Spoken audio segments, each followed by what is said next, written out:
Hello friends, welcome to my YouTube channel read and learn by Ramesh sir. तो स्वागत है आप लोग सभी लोगों का हमारे प्यारे से channel read and learn by Ramesh sir में। तो आज मैं काफ़ी दिनों बाद वीडियो बना रहा हूँ, एक लॉन्ग वीडियो। ठीक है, बहुत दिन हो गए थे, कुछ प्रॉब्लम थी, तो आइए फिर से शुरू करते हैं। हम लोग साइंस की जानकारी लेते हैं।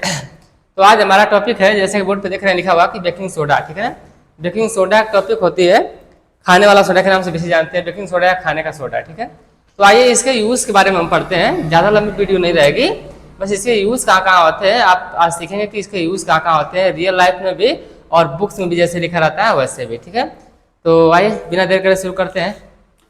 मैंने लिख दिया यहाँ पे, ठीक है, बेकिंग सोडा खाने का सोडा। तो सबसे पहले देखते हैं कि इसका रासायनिक नाम क्या होता है। इसका जो रासायनिक नाम होता है वो क्या होता है, रासायनिक नाम। तो रासायनिक नाम क्या हो जाएगा,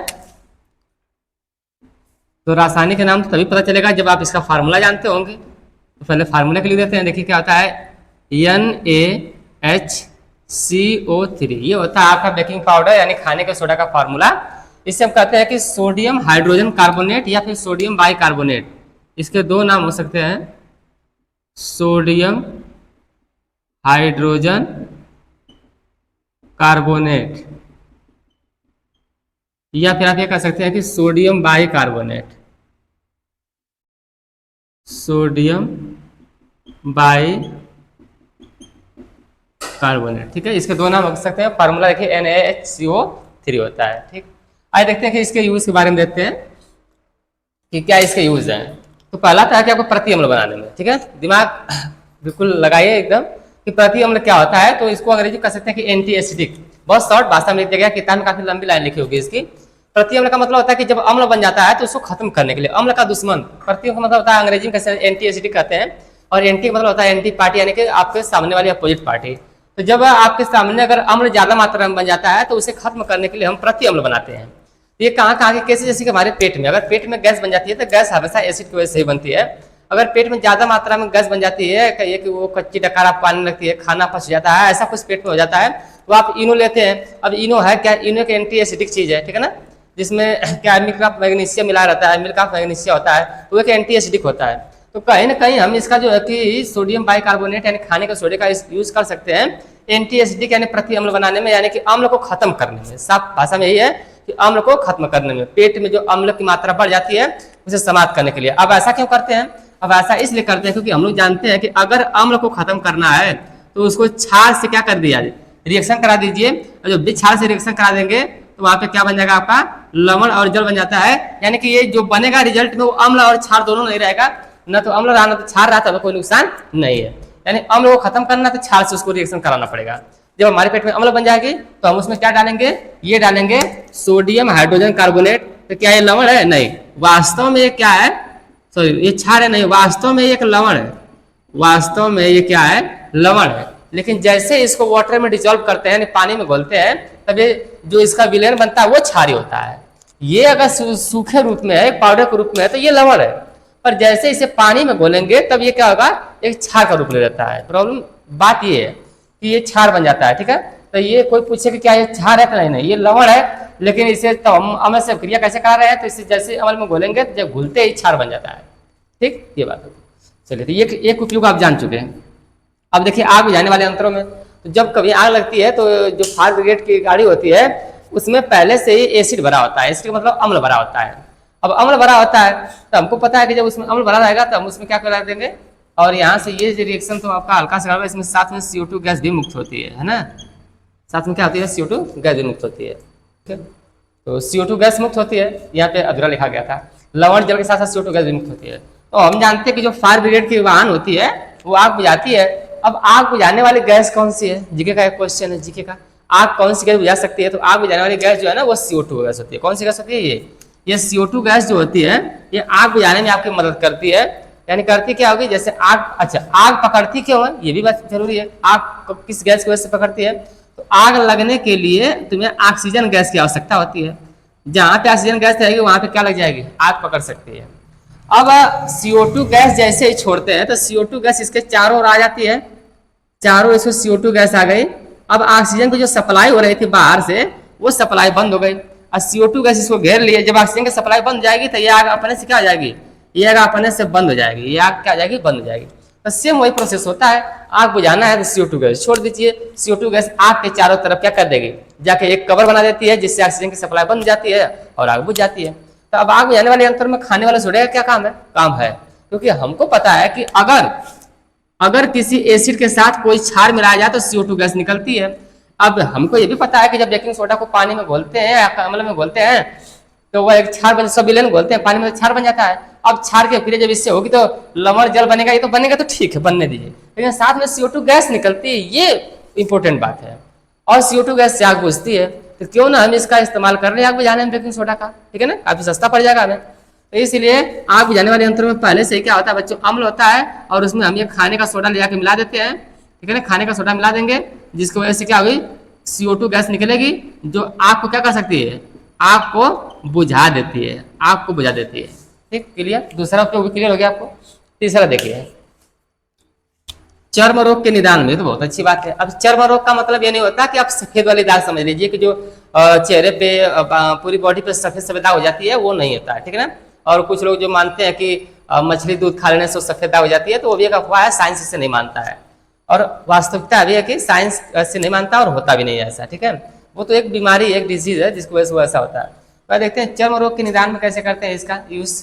चर्म का मतलब होता है यहाँ चमड़ी से, जो स्किन डिसीज होती है, कोई भी स्किन संबंधित बीमारी हो, जैसे खाज, खुजली, दाग, मुहासा, फुंसी, इसके निदान में हम कर सकते हैं। अब बोलोगे ऐसा क्या है, खाने वाले सोडे में इतना पावर, हाँ पावर है, ठीक है ना। डॉक्टर के पास बहुत जाने की जरूरत नहीं है। अगर तुम चाहते हो कि मेडिसिन इस्तेमाल ना करो, क्रीम केमिकल इस्तेमाल ना करो, आजकल क्रीम बहुत ज्यादा केमिकल मिलाए रहते हैं, आप जितना ठीक नहीं होते उससे ज्यादा बीमार भी हो जाते हो।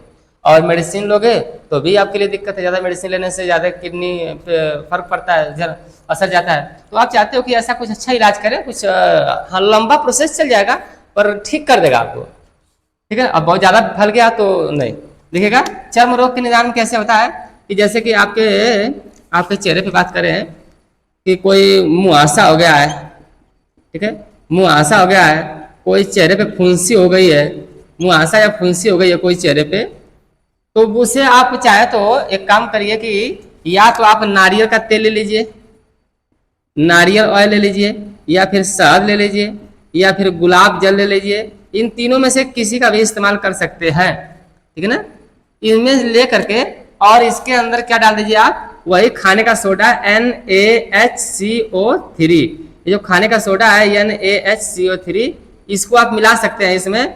और जैसे ही मिलाएंगे वैसे ही ये क्या बन के तैयार होगा, एक पेस्ट बन जाएगा। क्या बन जाएगा, एक पेस्ट बन जाएगा लगाने के लिए, ठीक है ना। तो एक पेस्ट बन जाएगा। अब इस पेस्ट को क्या करिए, अपने चेहरे पर पूरा लगा लीजिए, अच्छे से अपने चेहरे पर लगा लीजिए, एक मास्क की तरह चेहरे पर लग जाएगा।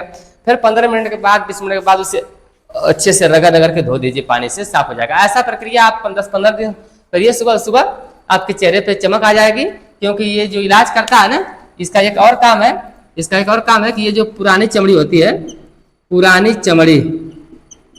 चमड़ी को साफ कर देता है, पुरानी चमड़ी को हटा देता है। ये कहिए कि पुरानी चमड़ी को हटा देता है और नई चमड़ी वहां पे आ जाती है। तो इसको इससे आप थोड़ा गोरे भी दिखने लगेंगे, साफ हो जाएगा चेहरा, और ये मुहासा फुंसी भी धीरे धीरे खत्म हो जाएगी। ये अच्छा, ये एक और खास उपयोग है कि अगर आपको खुजली हो रही है, देखिए खुजली हो रही है, खुजली में अगर जलन हो रही है, ठीक है ना, बहुत ज्यादा जलन है, तो जहाँ पे जलन हो रही है वहां पे भी क्या करिए कि गर्म पानी में इसे घोल लीजिए और उससे बार बार धोइए। और पूरी बॉडी में खुजली हो रही है तो जब नहाने जा रहे हैं तो उसी में थोड़ा सोडा घोल दीजिए, खाने वाला सोडा, नहाने वाला सोडा नहीं, खाने वाला सोडा घोल दीजिए और उसी पानी से थोड़ा नहाइए, 15-20 दिन तक नहाइए, देखिए पूरी बॉडी खुजली आपकी बंद हो जाएगी। अगर जलन हो रही है तो जलन भी बंद हो जाएगी। यानी कि ये चर्म रोग के निदान में बोले तो चमड़ी वाले रोगों के इलाज करता है ये खाने वाला सोडा। तो बहुत अच्छा है, खाने में भी इस्तेमाल करिए, नहाने में भी इस्तेमाल करिए, चेहरे पे भी इस्तेमाल करिए, है ना, अच्छी बात, गुड। आगे देखते हैं, अगला यूज है कच्चे दूध के फटने के समय को बढ़ाने में। ओहो हो, माताओं को बहुत जरूरत है इसकी। जिसके घर में मान लीजिए कि दूध है, वो गर्म नहीं कर पाए, सुबह दूध लगा दिया, कहीं दूध आ गया, कहीं से आप उसको गर्म नहीं कर पाए और आप घर से बाहर जा रहे हैं और आप आएंगे शाम को और गर्मी का मौसम है तो दूध फट ही जाएगा, खराब हो जाएगा आपका दूध। तो इसको बचाने के लिए क्या करते हैं, मान लीजिए कि जनरली दूध 4-5 घंटे बाद फट जाता है गर्मी के मौसम में, तो एक काम करते हैं उसका टाइम बढ़ा देते हैं। अगर टाइम बढ़ाना चाहते हैं, मतलब कि आप चाहते हैं कि दूध 5-6 घंटे में न फटे बल्कि 12 घंटा बाद जाके फटे, एक काम करिए कि आप उसमें मिला दीजिए क्या, बेकिंग पाउडर यानी खाने वाला सोडा मिला दीजिए। जैसे ही खाने वाला सोडा मिलाएंगे उसके अंदर रिएक्शन की जो प्रक्रिया होती है वो धीरे जाती है जब रिएक्शन की प्रक्रिया धीरे हो जाएगी तो उसको फटने में ज़्यादा टाइम लगेगा, और तब तक आप तक कहीं ना कहीं से घूम के आ ही जाएंगे अपने घर पे, फिर से दूध को गरमा लीजिए अच्छे से, राइट। तो दूध को फटने के समय को बढ़ाने में यानी कि बहुत अच्छा है पाउडर ये NaCO3 यानी बेकिंग सोडा, बहुत ही अच्छी चीज़ है। इसका इस्तेमाल देखिए कितनी अच्छी जगहों पे हो रहा है। आगे आते हैं बेकिंग पाउडर बनाने में। ओहो ये क्या सर, यहाँ पे बेकिंग सोडा लिख दिए हैं, यहाँ पे बेकिंग पाउडर लिख दिए हैं, क्या दोनों अलग अलग बात है? बिल्कुल अलग अलग बात है। बेकिंग सोडा को तुम नहीं खा सकते हो, बेकिंग सोडा को तुम डायरेक्ट इस्तेमाल नहीं कर सकते हो, ठीक है ना। ये बहुत पावरफुल होता है, ये बहुत ही बेसिक नेचर का होता है, ठीक है। एक समझिए बहुत कड़वा होता है, ठीक है। इसका मतलब कि इसे थोड़ा सा नॉर्मल करना पड़ेगा, ठीक है ना। ये कंसंट्रेट होता है, बहुत ज़्यादा सांद्र होता है, तो इसे थोड़ा सा नॉर्मल करना पड़ेगा, डायल्यूट करना पड़ेगा, है ना, तनु जिसे हिंदी में करते हैं, इसे डायल्यूट करना पड़ेगा। तो उसके लिए हमें क्या करना पड़ता है कि इसमें एसिड मिलाना पड़ता है, इसमें क्या करना पड़ता है, थोड़ा सा एसिड मिलाना पड़ता है बेकिंग सोडा में, तब जाकर वो तैयार होता है बेकिंग पाउडर, ठीक है। जब बेकिंग पाउडर तैयार होगा, वो भी दुर्बल एसिड मिलाएंगे, प्रबल एसिड नहीं मिला सकते हैं आप, दुर्बल एसिड खाने वाला मिलाएंगे, अम्ल मिलाएंगे, तो जिसकी वजह से थोड़ा सा नॉर्मल हो जाएगा, तनु हो जाएगा, यानी कि डायल्यूट हो जाएगा, तब इसे आप खाने में इस्तेमाल कर सकते हैं। अपने जो भी खाना बनाना चाहते हैं उसमें यही होता है। अच्छा, खाने बेकिंग पाउडर वही है, खाने में इसका इस्तेमाल करते हैं बेकिंग पाउडर का। कहाँ करते हैं, जैसे कोई ब्रेड बनाना हो, केक बनाना हो, पुआ बनाना हो, ठुकवा बनाना हो, पूड़ी छाननी हो, कोई भी ऐसी चीज़ को फुलाना हो, ठीक है ना, आप चाहते हैं को फूल जाए, जो भी ऐसे चीज़ें हैं जिसको फुलाना चाहते हैं आप, तो उसमें आपको ये इसका इस्तेमाल कर सकते हैं। थोड़ी सी चिकनाहट भी लाता है और उसको फुला देता है, अच्छे से फुलाता है। तो इसका क्या फायदा है, फुला देता है। तो क्यों फुला देता है, तो क्योंकि इसमें से CO2 गैस निकलती है, ठीक है ना।